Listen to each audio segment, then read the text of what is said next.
Ayon sa long-time coach ni former IBF Super Flyweight Champion Jerwin Ancajas na si Joven Jimenez, nadala ng Ancajas ang kanyang lakas sa 126 pounds featherweight division. Napatunayan ito ng Ancajas sa uling laban niya kontra Ponpitak na pinabagsak niya nung unang round at ilang beses niyang grinogi. Kaya dahil dito, wrestling na lang ang ginawa ni Ponpitak. Ilang beses ding winarningan ng referee Alfie Jocosol si Ponpitak dahil sa pagbalibag niya kay Ancajas sa sahig. At nung round 5, naubusan na ng pasensya ang referee at itinigil na ang laban. Sabi ng Ancajas na noong bumagsak Ponpitak, di niya ito minadaling tapusin. Magulang daw ang kalaban niya, sinadya nitong inilabas ang paa para madapa siya.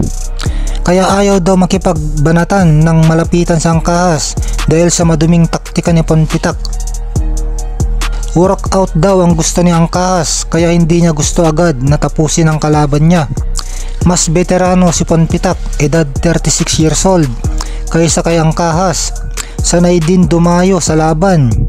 8 Pilipino nang tinalo. Sa Ancajas naman ang pang-apat na Pinoy na tumalo dito kay Ponpitak. Ayon naman sa promoter ng Ancajas na si Sean Gibbons na marami pa dapat patunayan sa Ancajas bago ilaban muli sa world title fight.